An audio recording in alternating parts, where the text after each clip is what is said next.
اعوذ باللہ من الشیطان الرجیم بسم اللہ الرحمن الرحیم ارأیت الذی یکذب بالدین، کیا دیکھا تم نے اسے جو تکذیب کرتا ہے دین کی۔ یہاں رأیتا سے پہلے جو حمزہ ہے اسے حمزہ استفہام کہتے ہیں،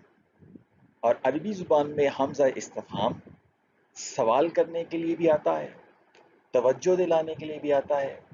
تنبیہ کے لیے بھی آتا ہے، یا اظہار تعجب کے لیے بھی آتا ہے، اور ریٹوریکل کویسچن کے طور پہ بھی آتا ہے۔ عربی زبان میں یہ جو مادہ را حمزہ یا را الف یا ہے، اس کے معنی دیکھنا ہوتے ہیں، لیکن اس دیکھنے کی کئی قسمیں ہو سکتی ہیں۔ یہ دیکھنا چشم عیاں سے دیکھنا بھی ہو سکتا ہے، یعنی ظاہری آنکھ سے دیکھنا۔ یہ دیکھنا چشم تفکر سے دیکھنا بھی ہو سکتا ہے، یعنی توجہ کرنا یا غور کرنا۔ یہ دیکھنا چشم علم و بصیرت سے دیکھنا بھی ہو سکتا ہے، یعنی ادراک کرنا یا جاننا۔ یہ دیکھنا چشم تخیل سے دیکھنا بھی ہو سکتا ہے، یعنی تصور، خیال یا گمان کرنا۔ اور یہ دیکھنا چشم خوابیدہ سے دیکھنا بھی ہو سکتا ہے، یعنی خواب دیکھنا یا ویژولائز کرنا کسی چیز کو۔ ارائیتا میں جو دیکھنا ہے، اس سے مراد چشم تفکر سے دیکھنا بھی ہے اور چشم علم و بصیرت سے دیکھنا بھی ہے۔ اور ارائیتا میں جو تا ہے، یہ ضمیر جو ہے، اس سے مراد سب سے پہلے مخاطب نبی کریم صلی اللہ علیہ وآلہ وسلم بھی ہیں، اور آج ہر صاحب عقل و بصیرت جو اس آیت کو پڑھے گا وہ بھی مخاطب ہے، جسے کہا جا رہا ہے کہ ارائیتا، کیا دیکھا ہے تم نے چشم تفکر سے، الذی، اسے جو یکذب بالدین، تکذیب کرتا ہے الدین کی۔ عربی زبان میں تکذیب کی تین قسمیں ہوتی ہیں۔ ایک ہوتی ہے تکذیب بالقلب، یعنی دل سے جٹلانا، کسی شخص یا کسی حقیقت کو یا کسی صداقت کو دل میں جھوٹا سمجھنا۔ ایک ہوتی ہے تکذیب باللسان یا تکذیب بالقول، یعنی زبان سے جٹلانا، کسی شخص یا کسی حقیقت یا کسی صداقت کو زبان سے جھوٹا قرار دینا، کہنا کہ یہ جھوٹ ہے، کسی کی طرف جھوٹ کی نسبت کرنا، کسی پر جھوٹ کا الزام لگانا، یا کسی حقیقت کی تردید کرنا۔ اور ایک ہوتی ہے تکذیب الفعل یا تکذیب العمل، یعنی عمل سے جٹلانا، کسی حقیقت کو دل میں سچا سمجھنا اور اس کے سچا ہونے کا اقرار بھی کرنا، مگر عملاً اس حقیقت کی جھوٹی یا غلط ترجمانی کرنا، دوسروں کی نظر میں اسے جھوٹا بنانا، کسی حقیقت کا اپنے عمل سے جھوٹا تاثر دینا،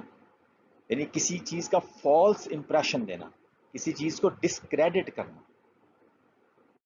عربی زبان میں لفظ دین کے بھی ایک سے زیادہ معنی ہوتے ہیں۔ اس کا ایک معنی اطاعت و پیروی بھی ہے، اس کا ایک معنی قانون یا رسم و رواج بھی ہے جس کی اطاعت یا پیروی کی جائے، اس کا ایک معنی صاحب اختیار و اقتدار ہستی یا حکومت بھی ہے جس کی اطاعت یا پیروی کی جائے۔ دین کا معنی طرز زندگی یا نظام حیات بھی ہے، دین کا معنی تدبیر امور بھی ہے، دین کا معنی حساب کتاب بھی ہے، دین کا معنی سزا و جزا یا اعمال کا بدلہ یا مکافات عمل بھی ہے۔ یا ارائیت الذی یکذب بالدین میں جو تکذیب دین ہے، اس میں جو تکذیب ہے یہ صرف لسانی یا قلبی تکذیب نہیں، بلکہ اس سے مراد عملی تکذیب بھی ہو سکتی ہے۔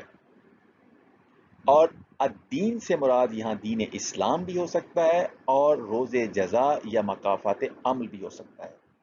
تو ارائیت الذی یکذب بالدین کا مطلب ہے کہ کیا تم نے غور کیا ہے اس شخص کی حالت پہ،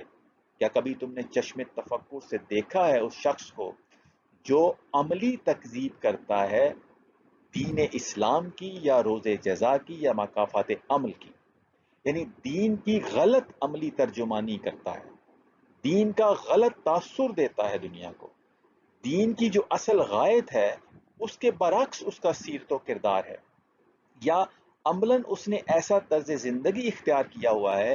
گویا روز جزا پر ایمان ہی نہیں لگتا اس کو کہ کل کو حساب کتاب بھی ہونا ہے. یعنی یا تو وہ دین کا غلط امپریشن دے رہا ہے دنیا کو یا دین کو اپنے عمل سے ڈسکریڈٹ کر رہا ہے دنیا میں. اب دین کی عملی تکذیب کرنے والے کا جو پہلا عمل بتایا گیا ہے جس سے وہ عملاً تکذیب کر رہا ہے دین کی، وہ یہ ہے کہ فَذَلِكَ الَّذِي يَدُعُّ الْيَتِيمَ، سو وہ ہے جو دھکے دیتا ہے یتیم کو. یعنی یتیم کو دھکے دینا یہ ایک مثال ہے دین کی عملی تکذیب کی. یتیموں کے ساتھ بدسلوکی کرنا یہ دین کی عملی تکذیب کا پہلا مظہر یا ایک مظہر ہے. عربی زبان میں اگر یتیم کے لفظ کو محدود معنوں میں دیکھا جائے تو اس سے مراد ہے انسانی بچہ جس کا باپ وفات پا گیا ہو. بن باپ کے انسانی بچے کو جب تک کہ وہ بالغ نہ ہو یتیم کہتے ہیں، اور بن باپ کے انسانی لڑکی یا بچی کو اس وقت تک یتیمہ کہتے ہیں جب تک اس کی شادی نہ ہو چکی ہو، خواہ وہ بالغ بھی ہو. اور ایسی عورتیں جن کے خامد مر چکے ہوں یعنی وہ بیوہ ہوں، یا جن کو ابھی تک خامد میسر نہ ہو سکا ہو اور وہ تنہا و بے سہارا رہ گئی ہوں، ان کو بھی یتیم کہتے ہیں. اور وسیع معنوں میں یتیم کا لفظ ہر تنہا، بے سہارا، بے آسرا اور بے یار و مددگار کے لیے بھی استعمال ہوتا ہے. تو پہلی خصوصیت اس شخص کی کہ جو دین کی عملی تکذیب کرتا ہے وہ یہ ہے کہ وہ ہر اس شخص کو جو تنہا ہے، بے سہارا ہے، بے آسرا ہے، بے یار و مددگار ہے یا یتیم ہے، اس سے بدسلوکی کرتا ہے اور اس کو دھکے دیتا ہے. اب دین کا مدعا یہ تھا یا اس کی غایت یہ تھی کہ جو معاشرے میں بے سہارا، بے آسرا اور بے یار و مددگار لوگ ہیں ان کو ایک سوشل سپورٹ فراہم کی جائے.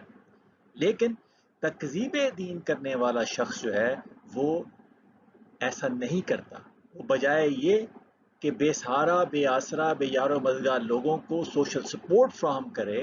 اور ان کے حقوق پورے کرے، وہ ان کو دھتکارتا ہے، انہیں دھکے دیتا ہے، ان سے بدسلوکی کرتا ہے، اور اس طرح گویا وہ الدین کی اپنے عمل سے تکذیب کرتا ہے. اس کا رویہ برعکس ہے اس مقصد سے جو کہ الدین کا مقصد ہے. الدین کی عملی طور پر تکذیب کرنے والے شخص کی دوسری خصوصیت یہ ہے کہ ولا یحض علی طعام المسکین، کہ وہ نہیں رغبت دلاتا، ارج کرتا یا خود ارج فیل کرتا علی طعام المسکین، مسکین کے کھانے کا بندوبست کرنے پر. بجائے اس کے کہ وہ خود مسکین کے کھانے کا بندوبست کرے، وہ دوسروں کی بھی ترغیب نہیں کرتا، ان کو بھی ارج نہیں کرتا اس چیز پر کہ معاشرے میں مسکین کے کھانے کا بندوبست کیا جائے. یہاں طعام المسکین آیا ہے یعنی مسکین کا کھانا، تو طعام یہاں اسم یا نون کے طور پہ استعمال ہوا ہے. تو اس سے اشارہ یہ ہے کہ وہ جو کھانا ہم مسکین کو دیتے ہیں وہ اصل میں اسی کا کھانا ہے، اسی کا حق ہے جو ہمارے ذریعے سے اللہ ان کو پہنچانا چاہ رہا ہے. تو جو لفظ مسکین ہے اس میں ہر وہ شخص آ جاتا ہے جو اپنی روٹی کا یا اپنے کھانے کا خود بندوبست کرنے سے قاصر ہے. وہ شخص کوئی اپاہج بھی ہو سکتا ہے، وہ کوئی عمر رسیدہ شخص بھی ہو سکتا ہے، کوئی جاب لیس شخص بھی ہو سکتا ہے، وہ شخص بھی ہو سکتا ہے کہ جس کا کاروبار زندگی معطل ہو گیا ہے. تو ہر وہ شخص جو اپنی روٹی کا خود بندوبست کرنے سے قاصر ہے اس کی روٹی کا بندوبست کرنے کی ترغیب نہیں دیتا وہ شخص جو دین کی تکذیب کرتا ہے. تو دین کی تکذیب عملی طور پہ کرنے والے شخص کی دو خصوصیات آئیں. ایک یہ کہ جو معاشرے میں تنہا، بے یار و مددگار اور یتیم لوگ ہوتے ہیں ان سے وہ بدسلوکی کرتا ہے، یعنی ان کو جو سوشل سپورٹ فراہم کرنی چاہیے تھی، جو دین کا مدعا تھا، وہ فراہم نہیں کرتا۔ اسی طریقے سے وہ لوگ جو اپنے رزق کا بندوبست خود نہیں کر سکتے، اپنی روٹی کا بندوبست خود نہیں کر سکتے، ان کو وہ اکنامک سپورٹ بھی میسر نہیں کرتا۔ تو سوشل سپورٹ اور اکنامک سپورٹ یہ الدین کی جو غایت ہے اس میں بنیادی حیثیت رکھتے ہیں، اور وہ شخص جو دین کی عملی تکذیب کرتا ہے، زبان سے بے شک وہ الدین کو مانتا ہو، دل سے بھی مانتا ہو، لیکن عملاً وہ تکذیب کرتا ہے، جو عملی طور پہ یتیموں اور مسکینوں کو جو سوشل اور اکنامک سپورٹ مہیا کرنی ہے، وہ سوشل اور اکنامک سپورٹ مہیا نہیں کرتا۔ قرآن مجید میں یتیموں اور مسکینوں کے حقوق کا بار بار ذکر آیا ہے، جس میں چند مثالیں یہ ہیں کہ مثال کے طور پہ ایک جگہ ہے وَبِالْوَالِدَيْنِ إِحْسَانًا وَذِي الْقُرْبَى وَالْيَتَامَى وَالْمَسَاكِينِ، یعنی یتامہ اور مساکین کے ساتھ احسان کیا جائے، حسن سلوک کیا جائے، یہ ان کا حق ہے قرآن کے مطابق۔ پھر ان کے لیے ایتائے مال کیا جائے، اپنے مال میں سے ان کو کچھ دیا جائے، وَآتَ الْمَالَ عَلَىٰ حُبِّهِ ذَوِي الْقُرْبَى وَالْيَتَامَى وَالْمَسَاكِينِ، پھر انفاق کیا جائے، اپنے مال میں سے ان کے اوپر خرچ کیا جائے، مَا أَنفَقْتُم مِّن خَيْرٍ فَلِلْوَالِدَيْنِ وَالْأَقْرَبِينَ وَالْيَتَامَى وَالْمَسَاكِينِ، اور ان کے جو معاملات ہیں ان میں اصلاح کی جائے، ان کو بہتر کرنے میں اپنا کردار ادا کیا جائے۔ وَيَسْأَلُونَكَ عَنِ الْيَتَامَى قُلْ إِصْلَاحٌ لَهُمْ خَيْرٌ، اسی طریقے سے اگر ان کا مال آپ کے پاس ہے تو ان کا مال ان کو واپس کر دیا جائے۔ وَآتُوا الْيَتَامَى أَمْوَالَهُمْ وَلَا تَتَبَدَّلُوا الْخَبِيثَ بِالطَّيِّبِ وَلَا تَأْكُلُوا أَمْوَالَهُمْ إِلَىٰ أَمْوَالِكُمْ، برے طریقے سے، غلط طریقے سے ان کا مال کھایا نہ جائے۔ اور پھر اگر وراثت کے حصوں کی تقسیم کے وقت اگر یتامى اور مساکین ہوں تو اس وقت بھی ان کو کچھ اس میں سے دیا جائے۔ وَإِذَا حَضَرَ الْقِسْمَةَ أُولُو الْقُرْبَى وَالْيَتَامَى وَالْمَسَاكِينُ فَارْزُقُوهُم مِّنْهُ وَقُولُوا لَهُمْ قَوْلًا مَّعْرُوفًا، انہیں دھتکارنے کی بجائے ان سے اچھے طریقے سے بات کی جائے، اچھی بات کی جائے۔ ان الذين ياكلون اموال اليتامى ظلما انما ياكلون في بطونهم نار، جو یتیموں کا مال ظلم کرتے ہوئے ناانصافی سے کھا لیں گے تو وہ ایسے ہی ہے جیسے وہ اپنے بطن میں آگ بھر رہے ہوں۔ ولا تقربوا مال اليتیم الا بالتي هي احسن، یتیم کے مال کے قریب بھی نہ جاؤ بجائے اس کے کہ سوائے اس کے کہ تم اس میں کچھ یا ان کے لیے کچھ بہتری کرنا چاہو۔ اسی طریقے سے ہے کہ جو مال غنیمت ہے اس میں بھی یتامى اور مساکین کا حصہ ہے، جو مال فے ہے اس میں بھی یتامى اور مساکین کا حصہ ہے۔ پھر یہ ہے کہ ان کو یطعمون الطعام علی حبہ مسکینا و یتیما و اسیرا، ان کے طعام کا بندوبست کرنا یہ بھی ان کا حق ہے، ان کے ساتھ تکریم سے، عزت سے پیش آنا یہ بھی ان کا حق ہے۔ کلا بل لا تکرمون الیتیم ولا تحاضون علی طعام المسکین، اور ان کے طعام کا بندوبست کرنا یہ بھی ان کا حق ہے۔ فاما الیتیم فلا تقہر، جہاں تک یتیم کا تعلق ہے ان کو مت ڈانٹو، ان کو مت دھتکارو۔ وان تقوموا للیتامى بالقسط، ان کے حقوق کے لیے، ان کو انصاف دلوانے کے لیے کھڑے ہونا یہ بھی ان کا حق ہے۔ صدقات میں بھی ان کا حق ہے، انما الصدقات للفقراء والمساکین، اور واتی ذی القربى حقہ والمسکین، اور ان میں ان کا حق ہے ہمارے مال میں اسی طرح سے جیسے کہ قربا کا حق ہے ہمارے مال میں۔ تو قرآن مجید میں یتیموں اور مسکینوں کے حقوق کا بار بار ذکر آیا ہے، اور جو ان حقوق کو پورا نہیں کرتے وہ عملی طور پہ دین کی تکذیب کرنے میں شامل ہو جاتے ہیں۔ فویل للمصلین، پس تباہی ہے مصلین کے لیے۔ اب کون سے مسلمین ہیں کہ جن کے لیے تباہی ہے؟ الذین هم عن صلاتهم ساہون، وہ جو اپنی صلات کے بارے میں سہو کا شکار ہیں۔ اب یہ جو سہو ہے، ساہون، سہو کرنے والے جو ہیں، یہ کون لوگ ہیں؟ سہو کا کیا مطلب ہے؟ عربی زبان میں سہو جس سے ساہون کا لفظ آیا ہے، اس سہو کے مختلف معنی ہیں۔ پہلا معنی ہے غفلت یا بھول یا بے خبری یا لاپرواہی یا بے دھیانی، یعنی وہ اپنی نماز یا صلات کے بارے میں غفلت کا، بھول کا، بے خبری کا یا بے دھیانی کا یا لاپرواہی کا شکار ہے۔ دوسرا صاحب کا معنی ہے کہ اصل مطلوب و مقصود چیز، معاملے یا پہلو سے توجہ کا ہٹ جانا، غلط نگہی، یعنی جس طرف دھیان ہونا چاہیے یا جس پہلو کی طرف دھیان ہونا چاہیے اس طرف سے دھیان ہٹ جانا، وہ بھی صاحب کہلاتا ہے۔ تو الذین هم عن صلاتهم ساہون کا ایک معنی یہ بھی ہو سکتا ہے کہ وہ جو اپنی صلات کے بارے میں غلط نگہی کا شکار ہیں، یعنی صلات کے جس پہلو کی طرف ان کا دھیان یا توجہ ہونی چاہیے، ان کی توجہ اس پہلو کی طرف نہیں ہے جو اللہ چاہتا ہے۔ اور تیسرا معنی صاحب کا یہ ہے کہ وہ غلطی جو غفلت یا بے دھیانی کی وجہ سے سرزد ہو۔ تو الذین هم عن صلاتهم ساہون کا ایک معنی یہ بھی ہو سکتا ہے کہ وہ جو صلات کے بارے میں غلطی کا شکار ہیں، یعنی جو صلات کا اصل کانسیپٹ ہے، جو اصل اسپرٹ ہے، وہ اس کے بارے میں غلطی کا شکار ہے، تو یا غفلت کا شکار ہیں یا غلط نگہی کا شکار ہیں یا غلطی کا شکار ہیں۔ اور ایک صاحب کا مطلب یہ بھی ہوتا ہے کہ اگر ایک رویہ ایکسپیکٹڈ ہو، متوقع ہو، تو ان کا رویہ اس سے برعکس ہے۔ تو الذین هم عن صلاتهم ساہون کا مطلب یہ ہے کہ وہ لوگ جو صلات کے بارے میں یا تو غفلت کا شکار ہیں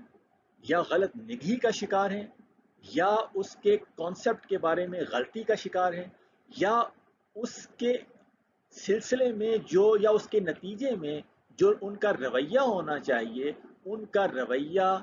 غیر متوقع ہے، جو کہ مسلمین کا رویہ ہونا چاہیے عملی زندگی میں، ان کا رویہ وہ نہیں ہے۔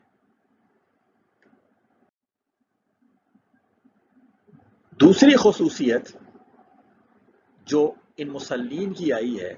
جن کے لیے تباہی ہے، وہ یہ ہے کہ الذین هم یراؤن، وہ لوگ جو ریاکاری کرتے ہیں،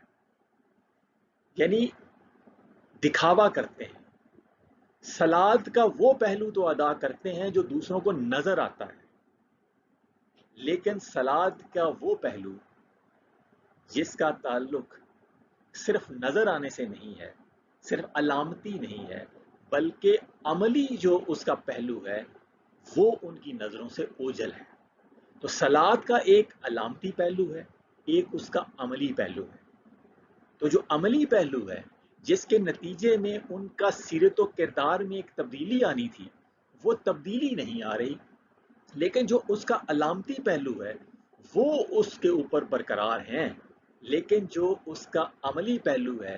جس کی جھلک ان کے سیرت و کردار سے آنی چاہیے وہ نہیں آ رہی۔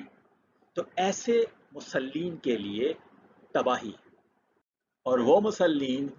جن کے لیے تباہی ہے، ان کی ایک اور خصوصیت یہ ہے کہ وہ یمنعون المعون، کہ وہ المعون کو روک دیتے ہیں، روکتے ہیں۔ جو چھوٹی چھوٹی معمولی استعمال کی چیزیں ہوتی ہیں ان کو دوسروں کے ساتھ شیئر نہیں کرتے، یا انہوں نے جو بہت سارا مال کما کے رکھا ہوتا ہے اس میں سے تھوڑا سا شیئر بھی کسی دوسرے کو نہیں دیتے، یا ان رزق کے سرچشموں کو جنہیں بہتے پانی کی طرح سب کے لیے عام ہونا چاہیے، سب کی پہنچ یا دسترس میں ہونا چاہیے، ان کے اوپر قبضہ کر کے بیٹھ جاتے ہیں اور ان کو روک لیتے ہیں صرف اپنے ہی استعمال کے لیے۔ تو ایسے مسلمین کے لیے تباہی ہے۔ تو تکذیب دین کرنے والوں کی دو خصوصیات بڑی یہ ہیں کہ ایک تو یہ کہ وہ جو معاشرے میں تنہا بے یار و مددگار لوگ رہ جاتے ہیں، یتیم لوگ ہوتے ہیں، ان کے حقوق پورے نہیں کرتے، ان کو دھتکارتے ہیں، انہیں دھکے دیتے ہیں، ان کے ساتھ بدسلوکی کرتے ہیں۔ دوسرا عملی تکذیب کا پہلو یہ ہوتا ہے کہ دین کی تکذیب کرنے والے جو مسکین لوگ ہوتے ہیں، جو اپنی روٹی کا خود بندوبست کرنے سے قاصر ہوتے ہیں، دین کی تکذیب کرنے والے لوگ ایسے لوگوں کی مدد نہیں کرتے، ان کے کھانے کا بندوبست نہیں کرتے، نہیں، یعنی یتیموں اور مسکینوں کی نہ سوشل سپورٹ کا کوئی سسٹم بناتے ہیں، نہ ان کی اکنامک سپورٹ کا کوئی سسٹم بناتے ہیں۔ تو ایسے لوگ جو ہے وہ دین کی عملاً تکذیب کر رہے ہوتے ہیں، دین کا جو اسپرٹ ہے، جو غایت ہے، وہ اس کو پورا نہیں کر رہے ہوتے۔ تو ایسے مسلمین کے لیے بھی تباہی ہے کہ جو صلات کی اصل غایت ہے وہ اس کے بارے میں یا تو غفلت کا شکار ہیں، یا غلط نگہی کا شکار ہیں، یا غلطی کا شکار ہیں۔ تو جس پہلو کی طرف توجہ ہونی چاہیے صلات کے، وہ اس پہلو سے غافل ہے۔ علامتی اظہار تو اللہ تعالیٰ کی تابعداری یا تابع فرمانی کا وہ کرتے ہیں اپنی نمازیں پڑھ کے، لیکن جو اس کا اسپرٹ ہے یا جو غایت ہے وہ اس پہ عمل نہیں کرتے، اور ان کا جو عملی رویہ ہے وہ اس سے برعکس ہے جو صلات کا مقصود و مطلوب ہے۔ اور ایسے لوگ جو ہیں وہ استعمال کی چھوٹی چھوٹی چیزیں بھی دوسروں کے ساتھ شیئر نہیں کرتے، اور اپنے مال میں سے تھوڑا سا حصہ بھی ضرورت مند لوگوں کو نہیں دیتے، اور ان رزق کے سرچشموں کو جو سب کے لیے عام ہونے چاہیے ان کو روک کر بیٹھ جاتے ہیں، ان کے اوپر قبضہ کر کے بیٹھ جاتے ہیں۔ تو ایسے مسلمین کے لیے تباہی ہے۔ تو ایک تو مسلمین کی وہ قسم ہے کہ جن کے لیے ویل ہے، تباہی ہے، ویل للمصلین،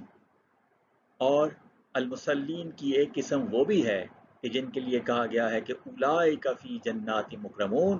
کہ یہ وہ لوگ ہیں کہ جن کے لیے جنتیں ہیں جہاں وہ مکرم یا معزز بن کر رہیں گے۔ اور ان مسلمین کی خصوصیات میں سے ایک خصوصیت یہ ہے کہ وہ ہر قسم کی جو خیر ہوتی ہے اس کو صرف اپنے تک محدود نہیں رکھتے، روکے نہیں رکھتے۔ اور ان کی خصوصیات میں سے ایک خصوصیت یہ ہوتی ہے کہ الذین هم علی صلاتہم دائمون، وہ ہمیشہ دائمی طور پر صلات میں ہوتے ہیں۔ والذین فی اموالہم حق معلوم للسائل والمحروم، اور وہ لوگ ہوتے ہیں کہ جن کے مال میں ایک معلوم حق ہوتا ہے ہر سائل اور ہر محروم کے لیے۔ والذین یصدقون بیوم الدین، اور یہ وہ لوگ ہوتے ہیں جو دین کی، یوم الدین کی تکذیب نہیں بلکہ تصدیق کرنے والے ہوتے ہیں۔ والذین هم من عذاب ربهم مشفقون ان عذاب ربهم غیر مامون، اور ان کی ایک خصوصیت یہ بھی ہوتی ہے کہ والذین هم لفروجهم حافظون، وہ اپنے فروج کی حفاظت کرنے والے ہوتے ہیں، الا علی ازواجہم او ما ملکت ایمانہم فانہم غیر ملومین۔ اور ان کی خصوصیات میں ایک خصوصیت یہ بھی ہوتی ہے کہ والذین هم لاماناتہم وعہدہم راعون، وہ امانتوں میں خیانت کرنے والے نہیں ہوتے، وہ وعدوں کو پورا کرنے والے ہوتے ہیں۔ اور ان کی خصوصیت ایک یہ بھی ہوتی ہے والذین هم بشہاداتہم قائمون، وہ اپنی شہادتوں پہ قائم رہنے والے ہوتے ہیں۔ والذین هم علی صلاتہم یحافظون، وہ اپنی صلاۃ کی محافظت کرنے والے ہوتے ہیں۔ اولئک فی جنات مکرمون، یہی وہ لوگ ہیں جو جنتوں میں ہوں گے اور وہاں وہ مکرم اور معزز بن کر رہیں گے۔ تو اللہ تعالیٰ ہمیں وہ والے مسلمین بننے کی توفیق عطا فرمائے کہ جن کے لیے جنات ہیں اور جہاں وہ مکرم اور معزز بن کر رہیں گے۔ وما علینا الا البلاغ المبین۔